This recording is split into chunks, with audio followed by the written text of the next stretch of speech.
The world knows Egypt's pyramids, its pharaohs, its gods and gold. But just beyond Egypt's southern border lies a forgotten land, where black kings ruled, queens defied empires, and monuments still rise from the sand. Untouched, unsung, unbroken. This is not just a story of the past, it's a story of memory, of identity, and of how power chooses what to remember and what to forget. For centuries, history books echoed the same rhythm: Africa as a backdrop to others' greatness, a land of conquest, not contribution. But peel back the layers and you'll find a different story.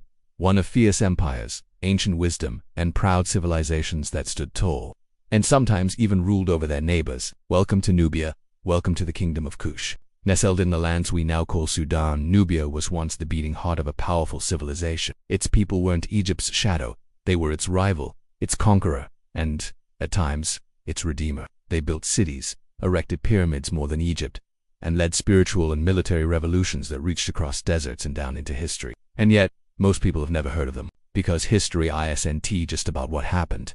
It's about who gets to tell it. The story of Nubia was buried, sometimes quite literally. Roman historians minimized their victories, European archaeologists looted their treasures, and in the modern scramble for Africa's narrative, Nubia was left out of the picture entirely. While the world marveled at the Giza pyramids, the 200 pyramids of Kush lay silent under the scorching sun. While Cleopatra graced movie screens, the warrior queens of Nubia were forgotten in dusty footnotes. But the silence is ending. Today, we journey back, not just through time, but through the veils of erasure. We'll follow the Nile into the highlands where empires rose. We'll meet kings who conquered Egypt, not out of greed, but out of devotion. We'll witness a queen who challenged the might of Rome and won. And we'll stare into the eyes of ancient statues, long beheaded by colonizers, but still standing. This is more than a history lesson. It's a reclamation. Why tell this story now? Because Africa's past is not a tragedy. It's not a footnote. It's a foundation. At a time when the world is reckoning with narratives of power, race, and identity, stories like Nubia's matter more than ever. They challenge stereotypes. They demand nuance. They remind us that Africa was never voiceless. It was silenced, and now the echo is returning. From the sands of Kerma to the granite tombs of Meru, from the Nile-front temples of Napata to the battlefield glories of Amanirenas, this is a story too powerful to remain hidden. A story of resilience, of royalty, of resistance. So let the drums beat, let the scrolls unroll, let the desert winds carry the voices once hushed, because this time, history won't forget. Welcome to the African empire that ruled Egypt and defied Rome.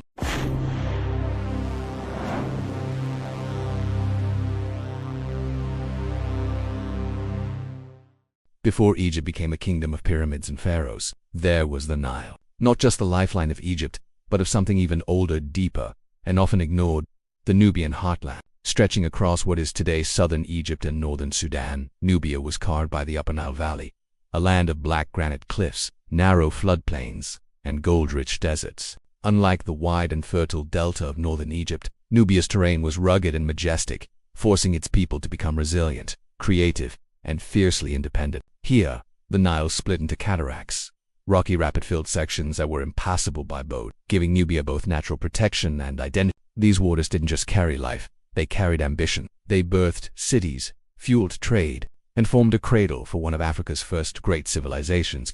By 2500 BCE, around the same time the Egyptians were building their earliest pyramids, Kerma had already risen as a capital city and cultural center. It was not a primitive outpost on Egypt's southern fringe. It was a kingdom in its own right, highly organized, spiritually complex, and internationally connected. Kerma's rulers built grand mud brick palaces and temples. They raised massive burial mounds called tumuli for their kings, some as large as football fields, surrounded by human and animal sacrifices, signaling power and spiritual devotion. Their pottery was fine and distinctive, their art elegant and expressive. They traded gold, ivory, ebony, incense, and exotic animals with far-off lands. The Kushites became the gatekeepers of Africa's wealth, managing trade routes that ran deep into Central Africa and across the Red Sea. More than traders, the Nubians of Kerma were master metal. Long before iron became common in the region, Kerma smiths were already crafting weapons, tools, and ornaments from bronze and copper.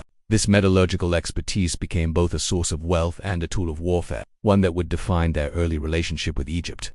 That relationship was anything but peaceful. To the north, Egypt saw Nubia as both opportunity and threat. Its rich mines and strategic location were too valuable to ignore. Egyptian texts often describe Nubia in paradox, as both a land of wretched enemies and precious resources. Egyptian pharaohs would launch military campaigns into Nubia, sometimes pushing deep into Kushite territory. But Kerma didn't always bow. It fought back, and at times pushed northward, even threatening southern Egypt itself. Archaeological evidence tells us that the line between enemy and neighbor was often blurred. While battles raged, so did cultural exchange. Egyptian pottery, scarabs, and religious symbols made their way into just as Kushite goods and customs entered Egypt. This wasn't just conquest, it was entanglement.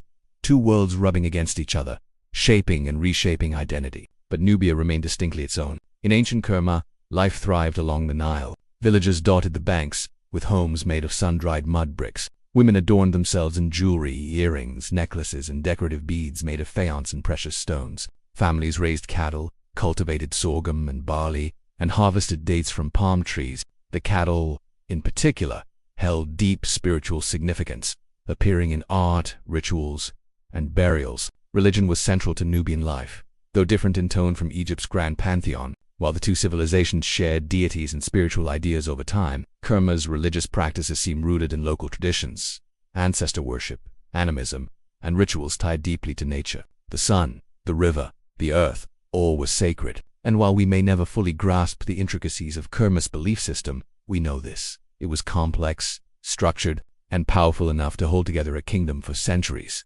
Long before Egyptian dominance ever arrived, the people of Nubia were black Africans. Unmistakably so. In their art, their statues, their skeletal remains, and their depictions on temple walls, their features, hairstyles, and skin tone were proudly African. In an era when the West has often struggled to reconcile high civilization with black identity, Nubia stands as an undeniable testament. Africa was not waiting for greatness, it was building it. These weren't passive people living in the shadows of the pyramids. They were makers of their own destiny, architects of their own cities, and defenders of their own culture. The narrative that Africa's greatness only came through outside influence collapses in the face of Kerma's towering walls and golden altars. As Egypt grew stronger during its Middle Kingdom and New Kingdom eras, its expansionist hunger led it to occupy parts of Nubia. But even under occupation, the Nubian spirit refused to die. The people adapted, some intermarried, some resisted, others absorbed Egyptian religion and turned it into something new, a powerful fusion that would later give rise to a remarkable era when the tables would turn, and Nubia would rule Egypt.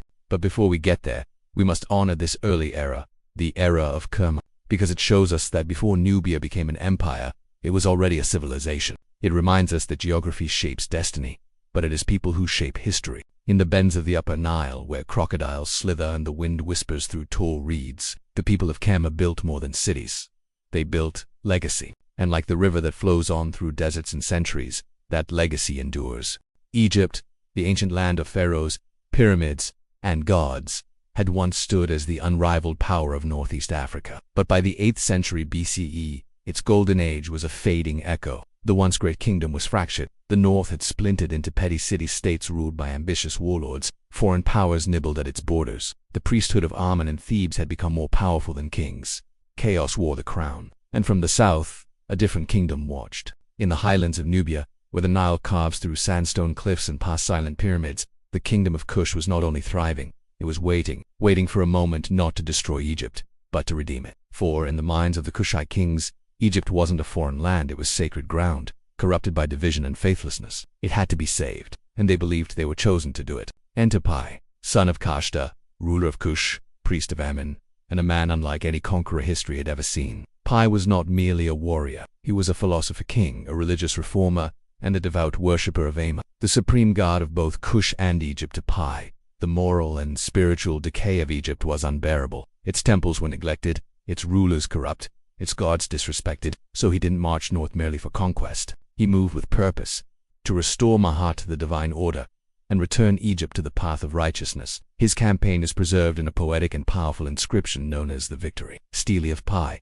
an artifact that reads more like scripture than military report. In it, Piye declares his mission to be divinely inspired, his every step sanctified by a man. Before launching his campaign, he purified himself. Before battle, he worshipped. When he reached Thebes, he didn't sack it, he prayed in its temples. But don't mistake reverence for weakness. Piye was decisive and unstoppable. He swept through Lower Egypt with precision, toppling city after city. Many surrendered without a fight. Even powerful rulers bowed before him, offering tribute and allegiance. Piye didn't gloat, he didn't boast. Instead, he washed his hands, offered sacrifices, and returned Nubia not as a mere general, but as pharaoh of a reunited Egypt. After Piye's death, his brother Shabaka ascended the throne. Where Piye was a restorer of order, Shabaka became a preserver of wisdom. He was more than a king.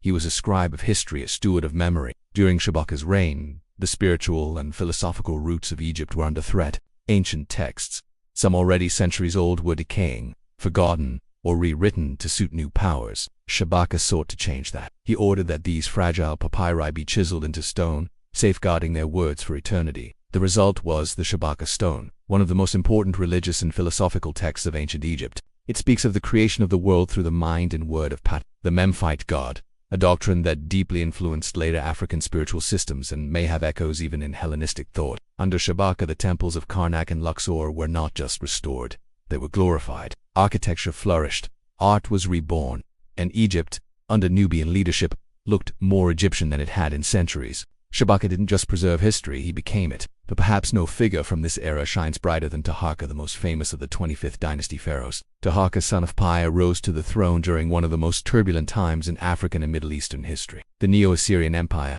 was growing, a brutal military machine that had already conquered much of Mesopotamia and was eyeing Egypt next. It would take more than prayers and restoration to resist this threat.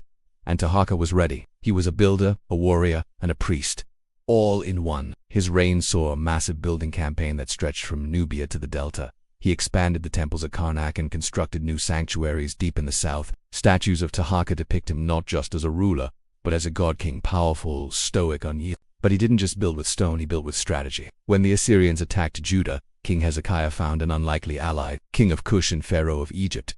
The Bible itself mentions Taharqa by name in Isaiah 37-9. We read, "Now Sennacherib heard that Taharqa, king of Kush, was marching out to fight against him." Though biblical records are sparse and interpretations vary, many scholars believe that Taharqa's presence played a role in Assyria's failure to conquer Jerusalem, a mysterious deliverance that left even Sennacherib's scribes at a loss. Imagine that, a black African king, recorded in the Bible, standing as a divine instrument in one of the most dramatic standoffs of the ancient world. The 25th dynasty didn't teach us patch up Egypt as past. It gave the civilization a new identity, rooted in a deeper and older truth. Under Nubian rule, Egypt embraced a resurgence of its oldest traditions, worship of Amun, veneration of ancestors, and the ideal of pharaoh as moral shepherd. This was not colonization, it was cultural redemption. The Nubians did not impose a foreign tongue. They spoke Egyptian. They wrote in hieroglyphs. They honored Egypt's gods and revived her customs, but they brought something more: the soul of Kush, a deep spirituality, a reverence for nature, a vision of leadership that fused strength with piety. They didn't rule from the shadows, they ruled from the temples. Their statues lined the Nile, their pyramids rose in Napata and later Meru. Their legacy seeped into Egypt's architecture, religion, and art. And yet, their skin was black, their origin was southern, and for centuries afterward, historians would struggle to reconcile that truth with their own assumptions. After Taharqa's reign, the Assyrians finally advanced into Egypt. The 25th dynasty would retreat southward, back to Nubia. They did not fall in disgrace, they withdrew with dignity. Egypt would later be ruled by Libyans, Persians, Greeks, and Romans. But the Nubian chapter left a mark. Even in defeat, they had achieved what few could. They had taken a fractured empire and made it whole. They had walked into the land of their ancestors and reclaimed it, not in rage, but in reverence. Yet in later centuries, as Eurocentric narratives shaped world history, the 25th dynasty became a footnote. Their images, when shown at all, were often misidentified or mislabeled. Their blackness became controversial. Their accomplishments, overlooked, but stone does not forget. Their pyramids still rise under Sudanese skies. Their temples still echo with hymns. Their names are carved into granite, and their story, long buried, is rising again. They came not as invaders, but as visionaries, not as destroyers, but as When Egypt lost its way, Nubia reminded her who she was. This was not the end of Kush's glory, but only the beginning. The year is 30 BCE. Egypt, the once great kingdom of pharaohs and gods, has fallen. This time not to invaders from the south, but to conquerors from the west. Rome has arrived. With the death of Cleopatra and the rise of Augustus Caesar, Egypt became just another jewel in the Roman crown. For the Romans, this wasn't just territorial expansion, it was symbolic. Egypt was the land of ancient power, of mystique and magic. To possess it was to inherit its legacy. But there was one problem. Rome thought conquering Egypt meant controlling all of the Nile. They were wrong. Just beyond Egypt's southern border, in the Kingdom of Kush, a different story was unfolding, one that would defy Roman arrogance and change the course of African resistance forever. Her name was Amanirenas, and she was not a queen in name only. She was a warrior, a strategist, and a symbol of a proud people who refused to be ruled. Amanirenas held the title of Kandake, a royal title often translated as Queen Mother or Queen Regent in the ancient Kushite world. But the Kandakes were more than royal figures. They were sovereigns. Many of them ruled in their own right, commanding armies, managing diplomacy, and preserving the spiritual and cultural life of their nation. Amanirenas ascended to power after the death of her husband, King T. Rather than fade into the background, she stood at the forefront. Historical accounts describe her as a fearless leader, one-eyed from a battle wound, but never diminished. If anything, the loss of her eye became a symbol of her sacrifice and resolve. When Rome tightened its grip on Egypt and pushed southward into territories claimed by Kush, Amanirenas saw it not as a sign of fear, but a call to action. She would not kneel before Caesar. Instead, she would make him bleed. In 25 BCE, Amanirenas launched a daring and unprecedented offensive. She gathered her forces, archers, cavalry, and infantry, and marched north into Roman-occupied Egypt. The Romans expected Kush to submit, as so many others had, but Amanirenas didn't just resist, she invaded. Her forces swept through the Thebaid, capturing several key cities, including Syene, Elephantine, and Phala. But the most dramatic symbol of defiance came when the Kushites entered a Roman settlement and found a statue of Emperor Augustus, the man who claimed to rule the world. They decapitated it. Then, in a move that still echoes with symbolism, they buried the severed bronze head beneath the steps of a temple in Meru, so that every time a Kushite entered to worship, they would quite literally trample the Roman emperor underfoot. That head, with its calm expression and idealized features, was unearthed centuries later by archaeologists. It now rests in the British Museum, but its story belongs to Kush, a story of boldness, resistance, and power. Rome, stunned and furious, retaliated quickly. Under the command of the governor Gaius, Roman legions stormed southward, recapturing lost cities and pushing into Nubian territory. Temples were destroyed, towns were razed, the capital of Napata was burned. It was brutal, and it was meant to send a message: no one defies Rome and survives. But Amanirenas did not break. Instead of retreating into the shadows, she Though outnumbered the Kushites engaged the Romans in guerrilla-style warfare, using the terrain to their advantage. The Romans expected submission. What they got was a campaign they couldn't win.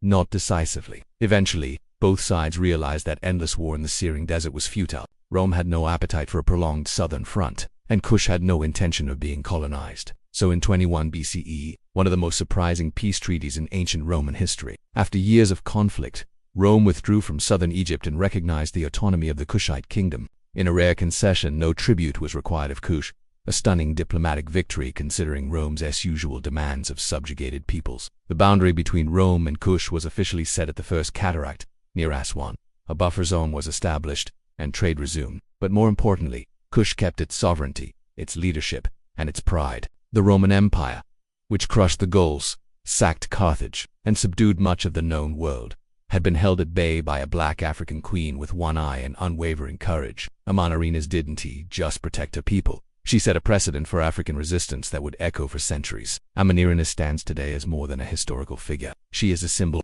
of feminine power in an age that often erased it. A symbol of African sovereignty in a world that later denied it. A symbol of what it means to defend dignity against impossible odds. For African women, Amanirenas is a mirror of strength, a reminder that leadership, resilience, and wisdom are not bound by gender. Her story predates the queens of medieval Europe, predates Joan of Arc, predates most of the world's known female generals. Yet how many textbooks speak her name? For all leaders, African and beyond, Amanirenas is a model of bold negotiation and principled warfare. She didn't fight to conquer. She fought to protect what was hers, her people, her land, her gods, and she won. In modern Sudan, among the descendants of the ancient Kush, her legacy still whispers through oral tradition, through place names, through cultural pride, and for those who dig into the sands of forgotten history. Amanirenas emerges like the sharp tip of a Nubian arrow, striking, defiant, unforgettable. She ruled in a time of giants. She faced the might of an empire that claimed to rule the world, and yet she refused to bow. Her victory was not just over Rome. It was over the narrative that said African kingdoms could not stand tall on their own. Because they could, because they did, and because one woman, one queen, made sure the world would remember. When most people hear the word pyramid, their minds immediately travel to Giza, to the towering monuments of Khufu and Khafre, to the sands of Egypt where tourists pose before 4,000-year-old tombs.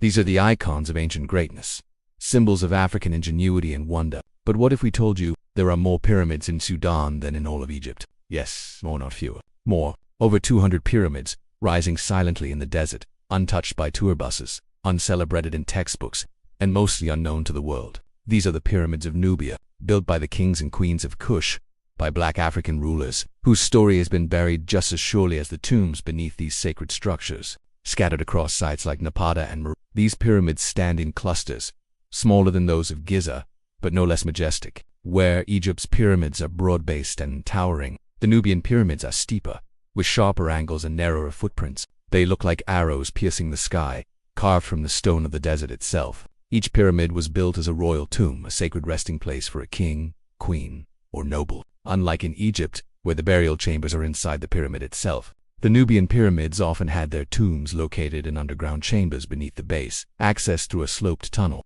A small temple would sit in front of each structure, decorated with reliefs of the deceased presenting offerings to gods like Amun, Isis, and Osiris. And while Egypt's pyramid building slowed after the Old and Middle Kingdoms, the Kushites were just getting started. They built these monuments during the height of their empire, especially during the Meroitic period, long after Egypt had abandoned pyramid construction. This was more than mimicry. It was revival. The Kushites saw themselves as keepers of sacred tradition, and the pyramid was a symbol of divine connection between heaven and earth. To the Kushites, death was not an ending, it was a transformation. Royal burials were elaborate and deeply spiritual. Tombs contained treasures, gold, jewelry, pottery, weapons, and sometimes even chariots, all meant to aid the dead in the afterlife. The bodies were often buried in extended position, wrapped in cloth, facing east toward the rising sun, the giver of life. Many tomb walls bore inscriptions and imagery of resurrection and judgment. Like their Egyptian counterparts, Kushites believed in a spiritual reckoning, the weighing of the heart,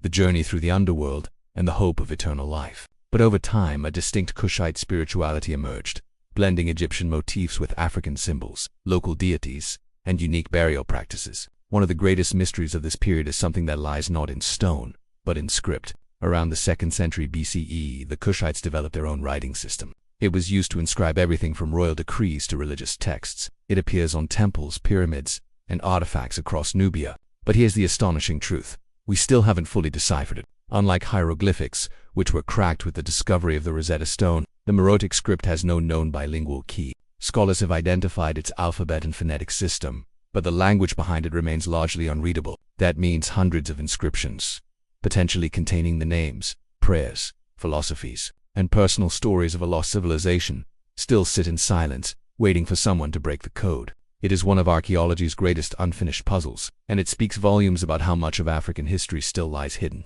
Not because it is gone, but because we have not yet chosen to listen. If the Nubian pyramids are unknown to many, it's not just because they were ignored, it's because they were deliberately destroyed. In the 1830s, an Italian treasure hunter named Giuseppe Fellini arrived in Sudan under the guise of exploration. What he did instead was horrific. Using dynamite and brute force, Fellini blew the tops off several Meroitic pyramids in a frenzy for gold. He shattered sacred tombs, desecrated royal burial sites, and hauled away priceless artifacts, including intricate gold jewelry and royal emblems. At the time, European museums doubted the treasures came from Black Africa at all. Many refused to believe that such fine craftsmanship could have come from Kush. Even after Fellini showed them, the myth persisted. Today, many of the stolen items rest in European museums.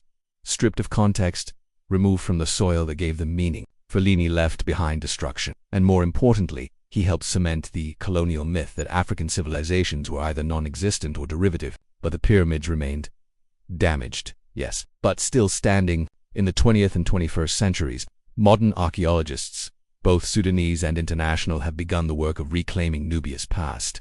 Excavations at Meru and Nuri have revealed incredible insights into Kushite burial practices, architecture, art, and religious life. Teams are using satellite imaging, 3D modeling, and non-invasive scanning to preserve and study the remaining pyramids. Some tombs have been reopened, cleaned, and restored, in places like the Nubian Museum in Aswan and Sudan's National Museum in Khartoum. These treasures are beginning to receive the attention they deserve. Sudanese scholars are leading efforts to recenter the narrative, not as outsiders looking in, but as descendants reclaiming a heritage that colonialism tried to erase. And yet, even with all this, the world still looks away. Ask any school child about the pyramids of Giza, and they'll probably name them. Show them a picture of a pyramid in Sudan, and most won't recognize it at all. Why? Because history is curated, and power decides what becomes iconic. For centuries, Western historians framed Egypt as somehow separate from the rest of Africa, closer to Greece than to Sudan. Nubia, by contrast, was dismissed as peripheral,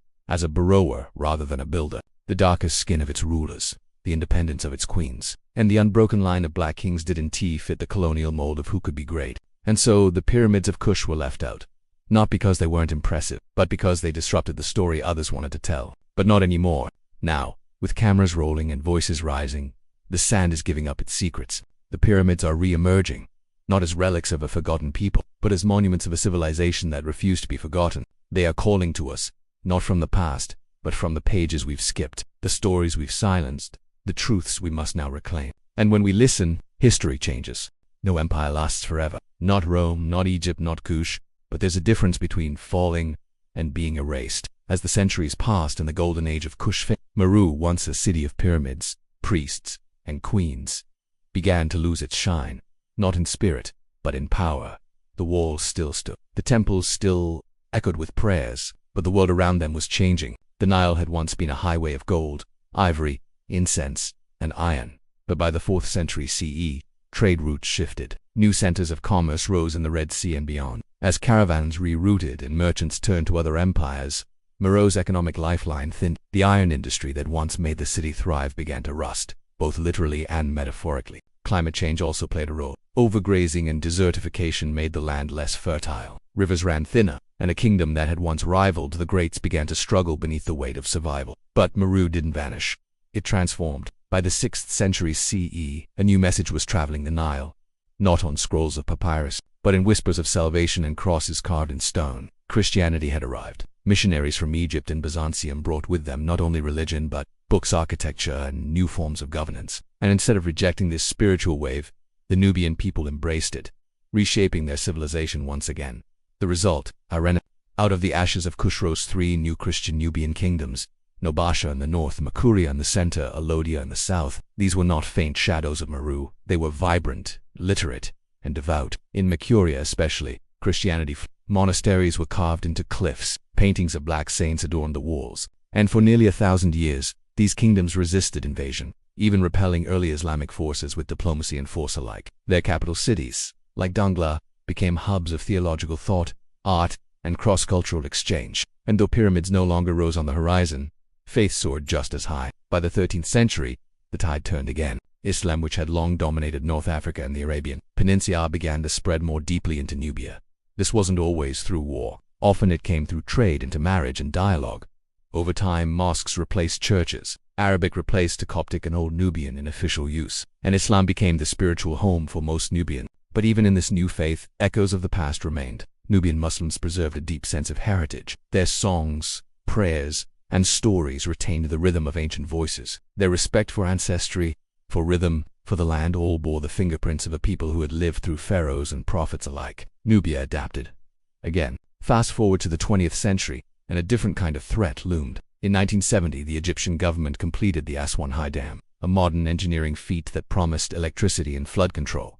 But it came at a devastating cost. The creation of Lake Nasser, one of the largest man-made lakes on Earth, submerged entire Nubian villages, temples, graves, all lost beneath rising waters. Tens of thousands of Nubians were forcibly displaced, relocated to unfamiliar lands, cut off from the soil that had sustained their ancestors for millennia. It was not war, it was not conquest, but it was a loss just as profound. For the Nubians, the dam was more than a physical barrier. It was a wound, a break in memory, a fracture in identity. And yet, they refused to disappear. Today, the Nubian people will live across southern Egypt and northern Sudan, in diaspora communities that stretch across Africa and beyond. Their kingdoms may be gone, but their culture endures. They speak Nubian and Dongolawi, ancient languages passed down orally. They sing songs that carry the beat of distant drums. Their music, rich in rhythm and harmony, pulses with pride and longing. Nubian women still wear bright taupe garments, colorful, flowing robes passed through generations. Their weddings are filled with chants and dances that blend Islamic customs with ancestral joy. Their stories of kings, queens, pyramids, and lost cities are still told under desert stars. Their identity, like the Nile itself, bends but does not break.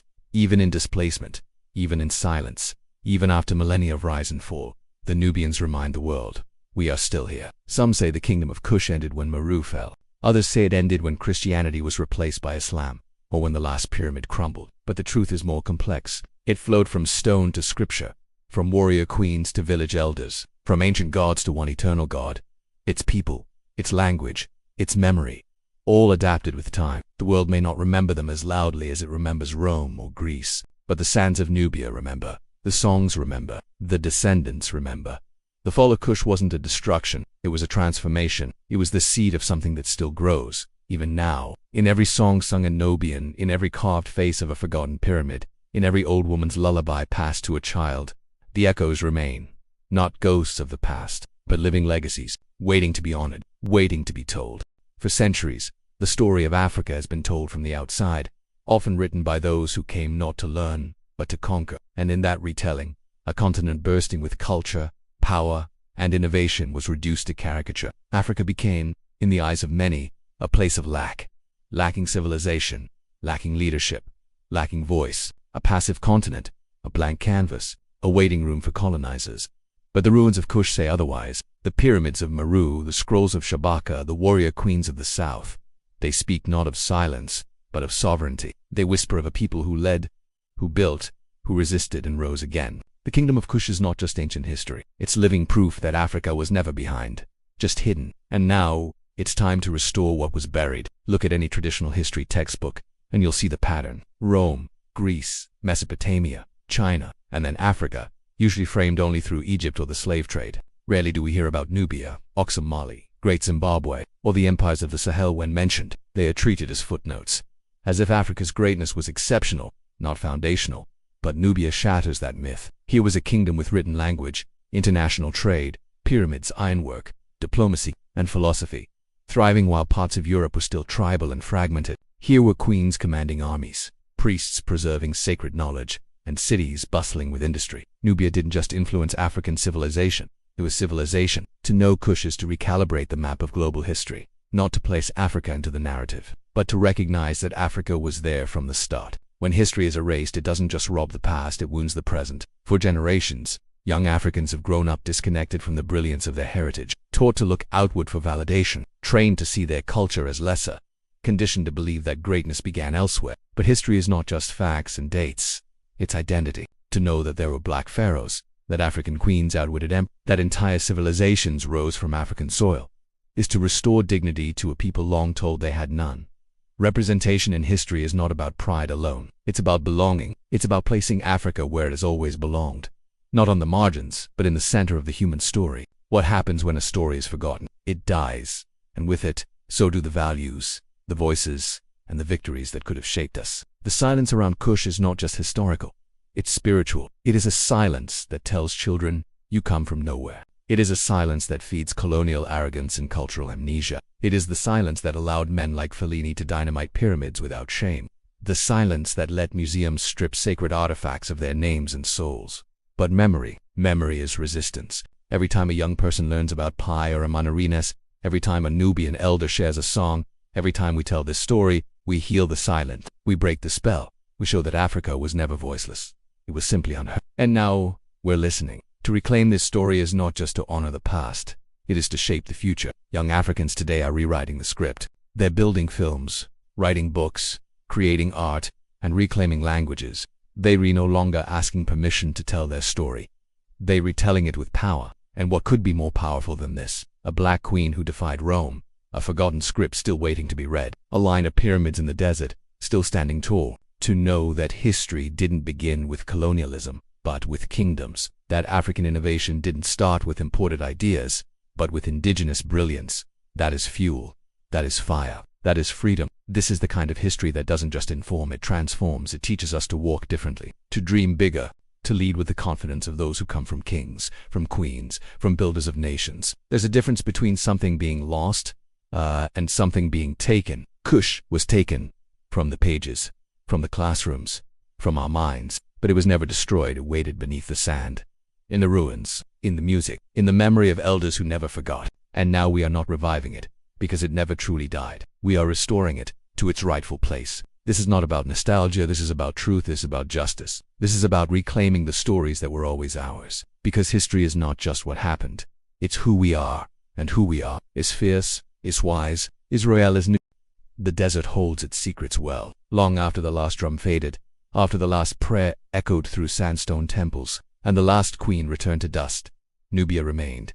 Not in textbooks, not in monuments celebrated by the world, but in the wind, in the bones of pyramids cracked by time, in the eyes of elders who still remember the songs. We began this journey with a question. What if the Africa we were taught was only half the story? And now we see the pyramids of Sudan, not just forgotten architecture, but sacred echoes of a people who refused to be erased. We remember the one-eyed queen, Amanirenas, who stood against an empire and made it blink. We recall the golden thrones of Meru, the fierce archers of Nubia, the kings who ruled Egypt not as strangers, but as restorers. This was not a footnote to someone else's empire. This was an empire in its own right. As the music softens, we fade into the stillness of the ruins, the silhouettes of pyramids against twilight, the flutter of scrolls unearthed from ancient tombs, the wrinkled hands of Nubian elders passing down a forgotten lullaby. This is where memory lives, where truth begins again, where history breathes. You've just experienced one story in a sea of hidden kingdoms.